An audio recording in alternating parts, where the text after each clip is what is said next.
Oh, so let's dive into Trump world here back in 1987 with his book Trump: The Art of the Deal. Okay. It's this fascinating blend of autobiography and business advice, and kind of gives us like a peek behind the curtain of how he operated.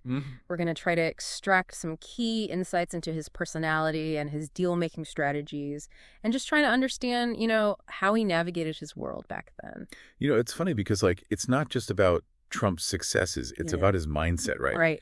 He kind of lays out this blueprint for success that goes beyond just the business realm and spills into every facet of his life. Okay, so let's unpack that blueprint a little bit. He talks a lot about his deal-making philosophy, aim high, push relentlessly, and know when to settle strategically. But it seems like he rarely settles for anything less than what he wants. Right, and he's very adamant that deal-making is not just about intelligence. Yeah. It's about instinct. The sense of the market is crucial to him. Like he says, it's about understanding what people want, sometimes even before they know it themselves. Oh, wow. He actually even compares himself to people like Steven Spielberg and Lee Iacocca. Oh, really? Yeah, he says they all possess this almost sixth sense when it comes to reading the market. So it's not just about the numbers, it's about understanding people. Exactly, and that same philosophy he applies to his personal relationships, too. Okay. Look at his connection with Roy Cohn. Right. That controversial lawyer who became his close advisor. Yeah. Cohn had this reputation for being tough and loyal and a fighter. Even if his methods were, sometimes questionable. And Trump clearly admired that. Well, absolutely. He was drawn to those qualities. Yeah. But, it raises an interesting question. What's that? Is Trump attracted to these strong personalities because he genuinely values those traits? Or is it more about how those traits can be useful to him? That's a good point. Remember, this is a man who values winning above all else. Yeah, that makes you wonder about the motivations behind some of his relationships. Exactly. Now, let's step into Trump's world for a second, back in the 1980s. Okay. Okay. His days were jam-packed. Yeah. He describes starting his day reviewing potential hostile takeovers. Wow. Advising politicians, dealing with lawsuits, picking out Christmas decorations for Trump Tower.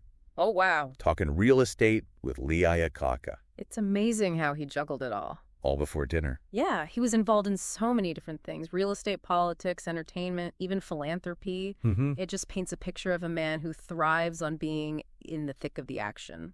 And not just the variety, the scale, too. Yeah. Like he talks about ending one day with a helicopter ride to a retirement dinner for a member of the New Jersey Casino Control Commission. Oh, wow. It's just this glimpse into this high-stakes world where he's constantly wheeling and dealing. Speaking of high stakes, the Woolman Rink story is a perfect example of how Trump operates. You have this dilapidated ice rink in Central Park. The city had been trying to renovate it for years, wasting millions of dollars and getting absolutely nowhere.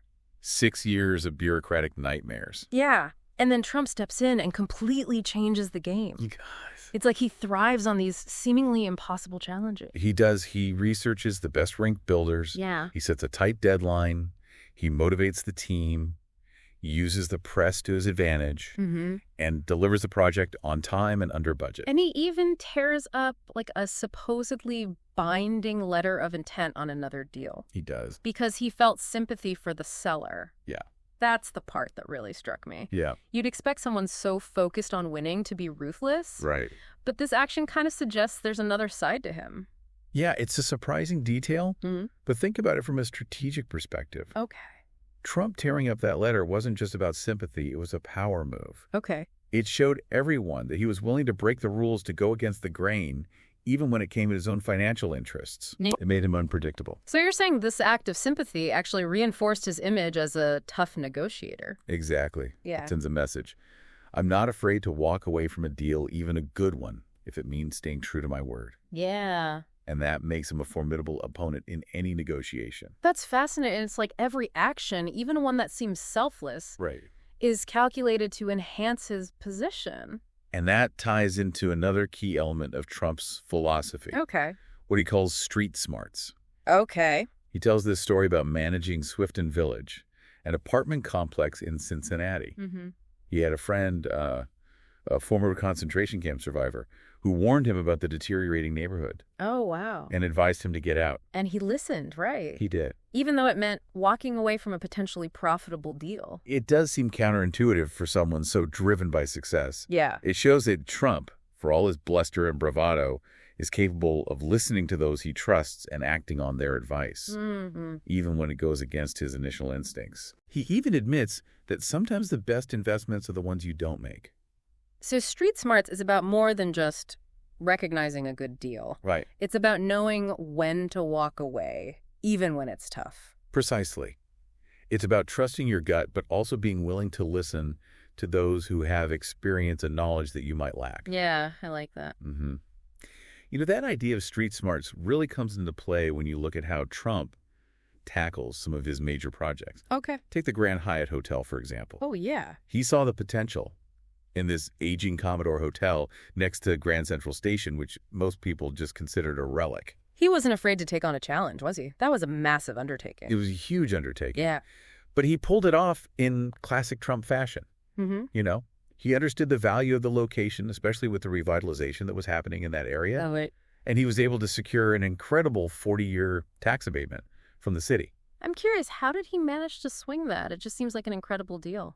Well, it goes back to his point about understanding the political landscape. Yeah. New York City was facing a financial crisis at the time. Right. And Trump was able to position the project as a win-win for everyone. Okay. He argued that the renovation would create jobs, generate tax revenue, and help revitalize a key part of the city. So he played to their needs and painted a picture of mutual benefit. Exactly. It's like he was always thinking several steps ahead. Exactly. And he didn't stop there. Okay. He brought in the Hyatt Corporation as partners, Oh, okay. leveraging their expertise in hotel management to complement his own development skills. It's a classic example of him using relationships to his advantage. He's a master at building those strategic alliances. He is. The Grand Hyatt was a gamble that paid off big time. Yeah, it did. But then you have Trump Tower, Right. a project that showcases a completely different side of his approach. Okay. This wasn't about rescuing a fading landmark. Right. It was about creating a symbol of luxury and opulence, a monument to his own success. Trump Tower is practically dripping with extravagance. It is. He spared no expense on the materials, pink marble and the atrium brass fixtures everywhere, and those iconic gold elevators. He understood the power of branding in image. He wanted to create something that would capture the imagination of the world's elite. Yeah. Something that would become synonymous with his name. And he succeeded. He did. He even managed to convince the city to let him build an extra 20 stories. He did. In exchange for creating a public space at street level. It's like he always knew how to leverage what he had to get what he wanted. It's fascinating, isn't it? Yeah. He portrays himself as this self-made man, this diamond-in-the-rough type, yet he surrounds himself with all the trappings of wealth and privilege. It's all part of the image, isn't it? He's cultivating this persona that's both aspirational and relatable. He wants people to believe that they, too, could achieve this level of success if they just follow his principles. And you can't deny his ability to capture the public's attention. No, you can't. Look at his foray into professional football with the New Jersey Generals. Okay. He jumps into the USFL, a fledgling league that was trying to compete with the NFL, and immediately makes a splash. Yeah, he wasn't afraid to go head-to-head with the big boys. No, he wasn't. He signed players like Brian Sipe and Lawrence Taylor, even tried to lure away Coach Don Shula from the Miami Dolphins. Crazy. Yeah. He was determined to build a winning team. Yeah. Even if it meant shaking things up and challenging the established order. Right. He pushed for the USFL to switch to a fall schedule to directly compete with the NFL for viewers and sponsors. It was a bold move, but ultimately it didn't pay off. It didn't. The USFL folded after a few years, and Trump lost millions. He did. But it's interesting, though, even in defeat, he spins it as a learning experience. He does. He writes about the importance of knowing when to cut your losses and move on. It's a valuable lesson, even for those of us who aren't dealing with multi-million-dollar football teams. Absolutely. Knowing when to walk away is just as important as knowing when to double down. Speaking of high-stakes gambles, let's talk about Trump's venture into Atlantic City. Oh, That was a major turning point in his career. it was. He saw the potential of this burgeoning gambling destination and set out to build his own empire. He recognized an opportunity and went for it, even though he was entering a world dominated by some very powerful established players. He wasn't exactly welcomed with open arms, was he? No, he wasn't. The existing casino operators saw him as a threat, an outsider trying to disrupt their carefully constructed world. He did, and they underestimated him. Yeah. Trump used every tool at his disposal, his legal savvy, his media connections, his relentless determination to break through their resistance, and he scored a major victory when he acquired the unfinished Holiday Inn Casino Hotel. That was a massive project that had stalled due to financial problems. It seems like Trump has a knack for spotting those hidden gems, those opportunities that others overlook. He does. He renamed it Trump Plaza Hotel and Casino, and it became his first major success in Atlantic City. Wow. But he didn't stop there. Of course not. He then secured a prime location for his next casino, Trump's Castle, outmaneuvering his rivals in the process. And he promoted these projects relentlessly, using his name and his image to create a buzz. He did. He even put his wife Ivana in charge of managing Trump's castle. Oh, wow. Adding a touch of glamour and celebrity to the whole operation. Yeah, he understood the power of spectacle, of creating a narrative that captivated the public's imagination. And it worked.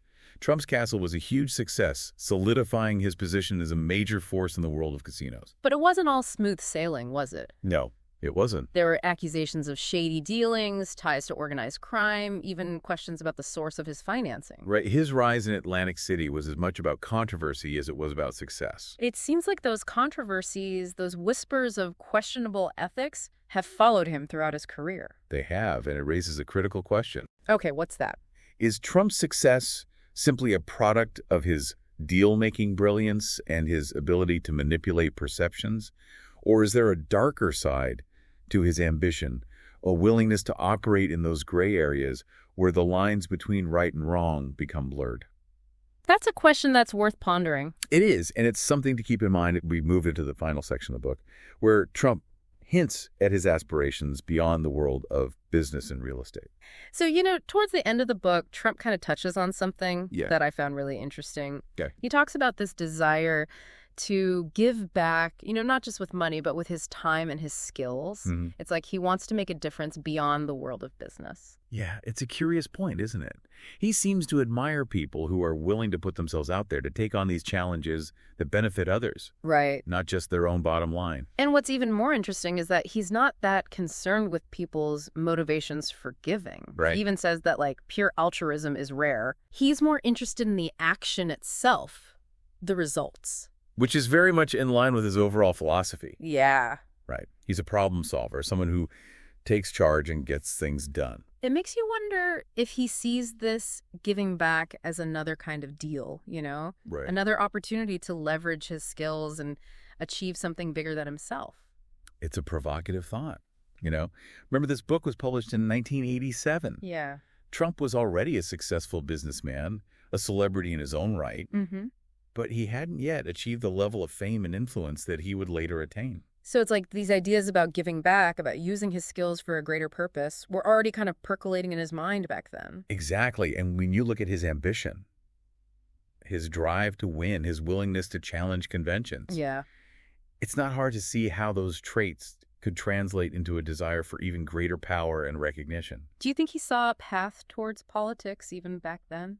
It's hard to say for sure, but there are definitely hints of it in the book. He talks about the importance of understanding the political landscape, of using the media to your advantage, building relationships with powerful people. Right. These are all skills that would serve him well in the world of politics. It's like he was laying the groundwork for something bigger, something beyond hotels and casinos. And whether you admire him or revile him, Yeah. there's no denying that Donald Trump has certainly achieved that. Right. He's become one of the most recognizable and polarizing figures in the world.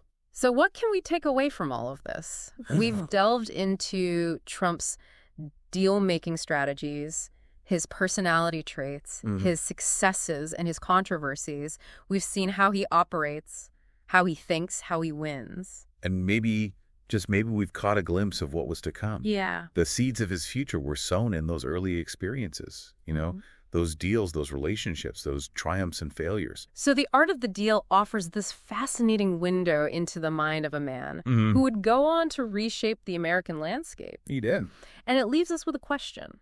Okay, what's that? Knowing what we know now about Trump's trajectory, his rise to the presidency, and everything that followed, How do we view his art of the deal?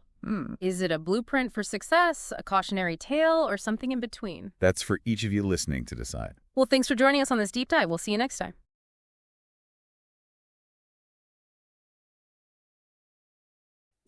Hey, if you made it to the end of the video, thanks so much for listening. If you want to get the book for yourself, use the link in the description. If you're looking to level up your income, schedule a one-on-one with me to see if what I do might be right for you. Remember, like if you like the content and share so we can all become more book buff and life smart.